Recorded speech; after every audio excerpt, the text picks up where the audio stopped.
Let's roll. Because we want to be smarter agents.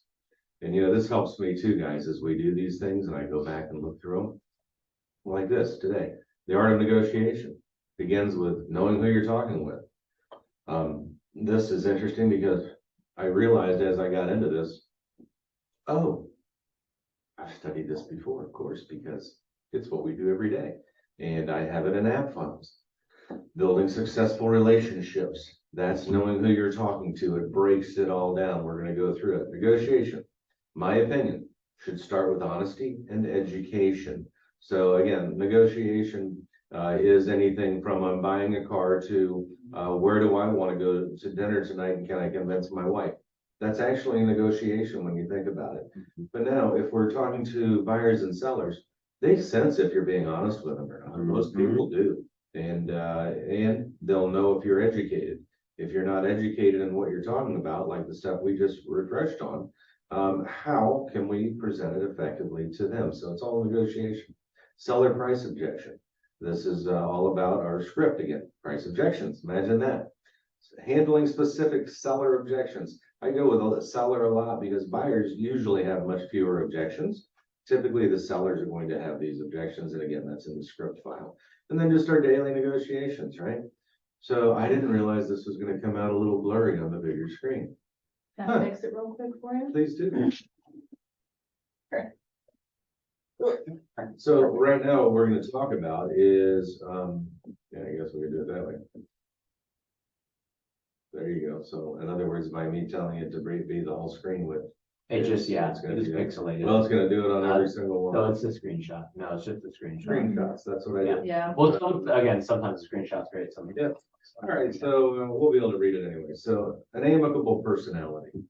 The client is warm, sincere, very likable. Qualities you're going to notice are they'll listen, they're patient, warm and approachable, agreeable and dependable, but they rely on their feelings to make decision, right? So they need to see that they like you and that they like what you're doing in order for them to make a decision. You need to remember these things, very important. Relates the best to an expressive personality and amicable agents because they have so much in common. I know it's hard to believe that I'm more a driver, but I'm also expressive. So it's very interesting. And most amicable people aren't real comfortable with somebody like me because I am a high D. Let's go, go, go. However, luckily, as I've gotten older, I've gotten more towards these other things. And you're always going to find a blend in people, right? So, yeah, here we go again. I mean, you Okay, can still read it, yeah. We get it. Your amicable buyers and sellers, what they need. They're motivated by feeling secure.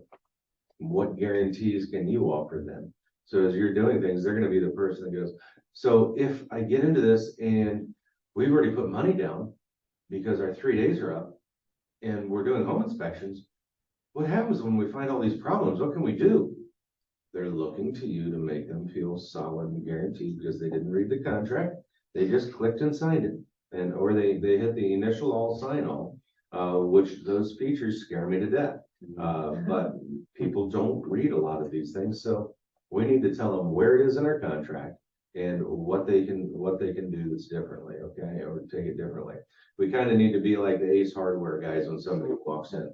That's an aisle 3, Aisle 3, and page 3. Yep. Yeah. So they're very concerned what other people think. So they need the home staging tips. They need your opinions, and they it makes them feel important. So you need to ask them for their opinion. Don't just give them yours, but it's a two-way street with them. So it just builds confidence in them. They like success stories. These things, again, this is huge, right? We're in sales. Smile. Look for common ground. A lot of people don't know how to start a basic conversation, and this is it. It's so interesting to me that this needs to be taught, but it does. And people need to understand that they need to get the other person talking, and yet they also need to know when to stop asking questions and just listen. That's been a training ground for me. I know it's hard to believe, but I might like to talk a little bit, and I'm okay with talking if somebody else doesn't want to. Well, there's times to be quiet. Working with a couple, let the other person make the decision and leave.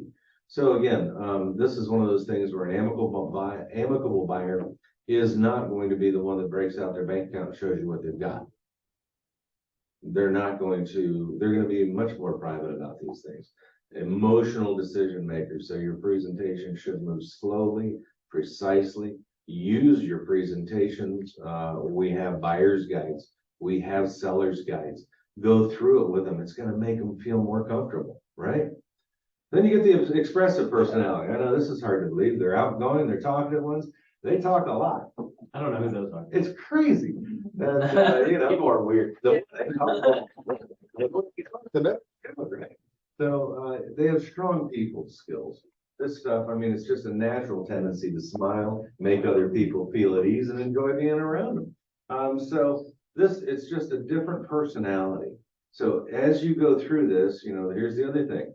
Expressive clients, they're very intuitive. And even though if they're a D combined with that, they may not show their emotions, but they're very emotional people. And sometimes they'll even blank out because they don't know what emotion to show. It's very interesting.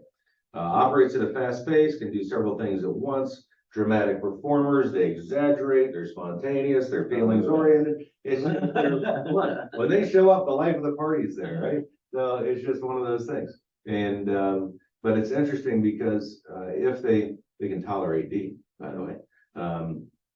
But think about it. Don't get real analytical, or you're going to lose them.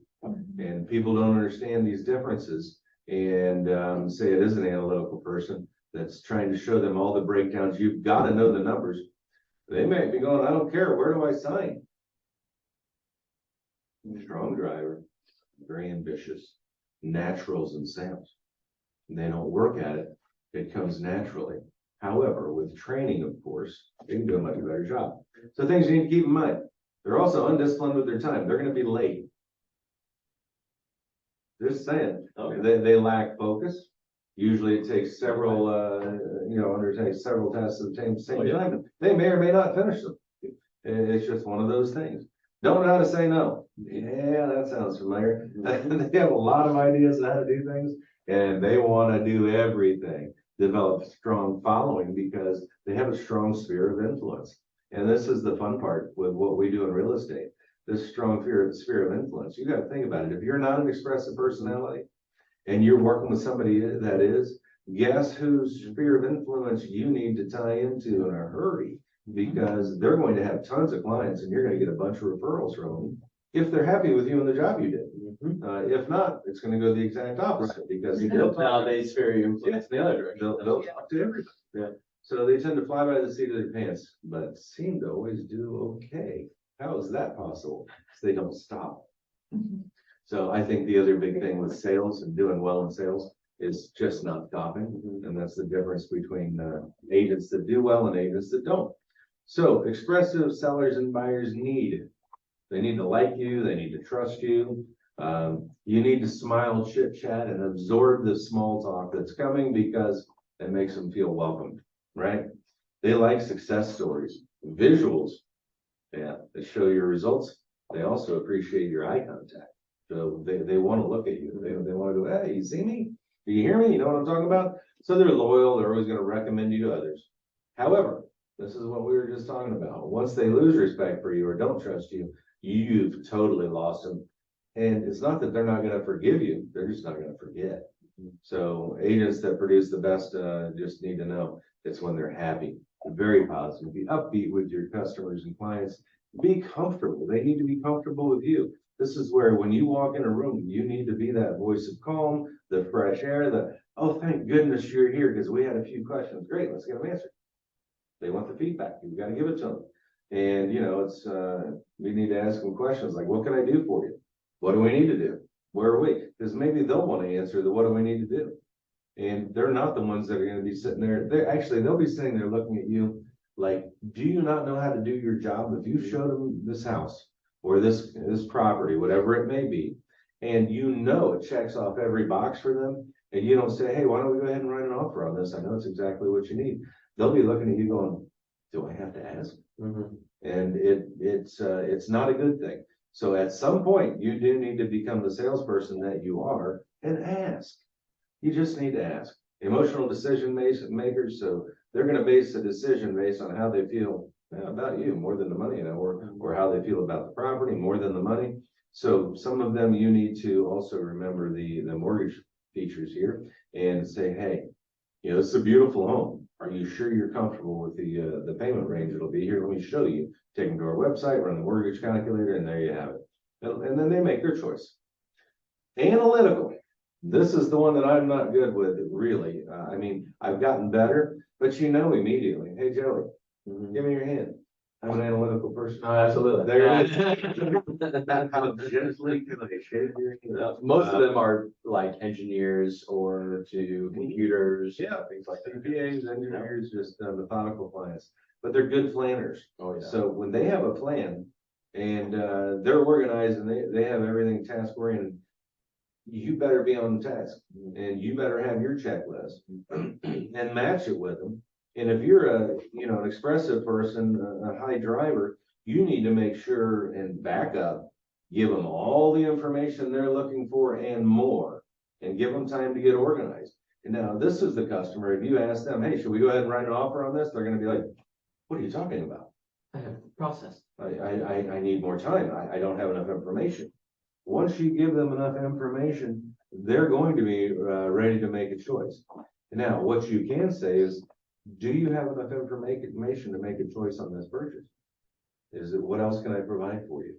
That's the way you work with this, which is hard for me. I really have to rein myself in and be patient because they're patient. They're going to wait. They want that right house, and that's the way it is. And maybe they got married when they're 40. I don't know. It's just an interesting thing. So things to keep in mind and things you need to overcome.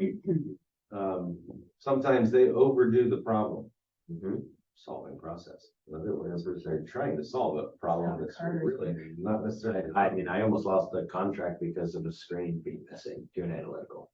Sure. This is the one out, a retirement home that they were like, if they don't have the screens, I don't want the house. Right. Like that type of extreme. Yeah. Like So- the house had the smallest inspection point I've ever seen in my life. Sign here and I'll get the screens for you. There are times for us to step up, right? And then we still ask the seller to provide it, but we will. Well, we have to. We were in the inspection period. They were about to break contract during the inspection period. that was a blast. So what you're pointing out is that they strive for perfection. Oh, That's yeah. what they do. They're really serious. Yep. They don't warm up quickly to other people. Yep. They're the ones that sit there quiet. They come to a church meeting and they come in, they sit down in the same seat. Yep. They say hi to the people they know and then look straight ahead. Yep. And I think they're hoping nobody talks to them, or at least it seems that way, but I don't know that it's true. Yeah. I always talk to them anyway. Sometimes they spend too much time planning. There it is. Yes, I am. Never. So, imagine that, this baby. See, Go ahead. planning on their end. I'll get the next It leads to procrastination, though. Which is interesting. Yeah. Because they're the ones that have the tasks in the list. Mhm. If you bring them back to their task list, they'll appreciate it. Oh, that's right. That's what I was doing. So they don't feel comfortable working with an agent until they've learned what they think they need to know. Don't get caught without the answers. This, I'm telling you, if you're meeting them in a community, you better have printed off every home that's been active, pending, and sold in there. You better know what the community has. Does it allow fences? How many dogs can I have, even though they don't have any? You need to know all the answers in that. And again, you don't have to know all of the HOA answers, but you need to know enough of them. And you need to know where the information is that you can send it to them so they can research it in depth, because they're going to be the ones that actually read their HOA documents. All right. So you got to keep that in mind. I don't know. I got the same one in here, but a driver, strongest personality. They like to be in charge. Very definitive ideas, how things should be done. Very straight, business-like, be straight and business-like with this client. That's the driver personality. And this is if it's a straight driver. If they aren't expressive, if they're just a straight driver, it's give me the facts, man, just the facts. That's what I want. And we're gonna get there very quickly. And by the way, I've already studied this and I'm ready to sign. Why aren't you giving me something to sign? And occasionally on those, actually always on those with me, I will bring the contract with me or a purchase offer with me, lay it on the counter with the pen, with the seller's disclosures. If I know they've narrowed it down to a few homes, I don't do it on every one.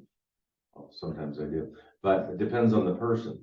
But by having that there, they know that I can make a decision today if I want to.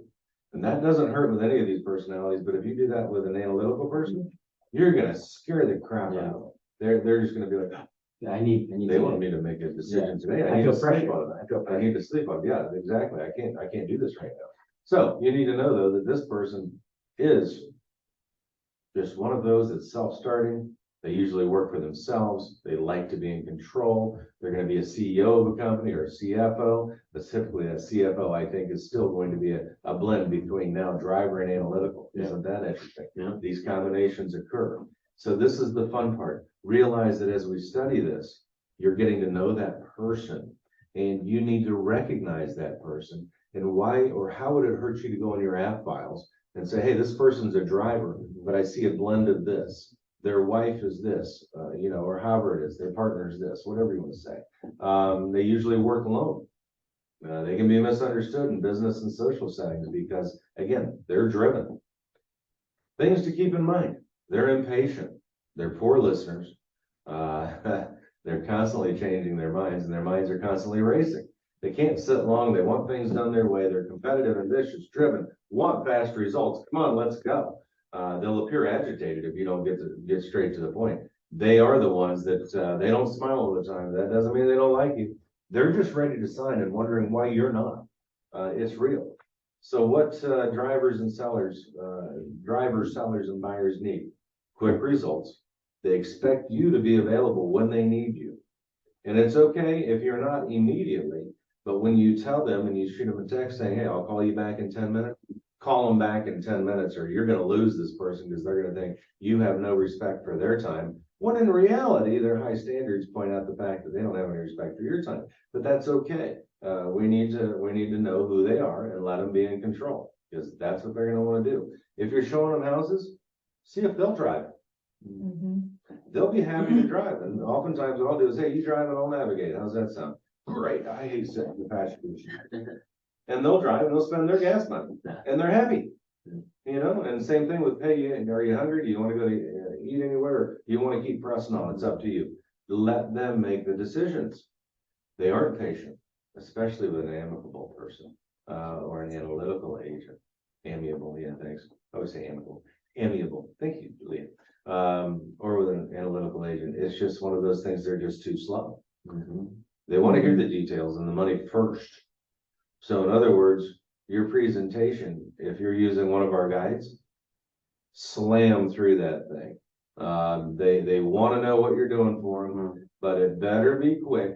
And you now better be showing me the houses I want, or I'm over here yawning and I'm lost. I'm gonna go to Jimmy. And that's right. Yeah, Jimmy's He's ready. already to go. showing me 10 houses. Yeah, he already sent me the stuff this morning that I want to see. Why am I wasting my time? I thought I liked you. No small talk. Keep it professional and have your game face on. Doesn't mean you can't laugh.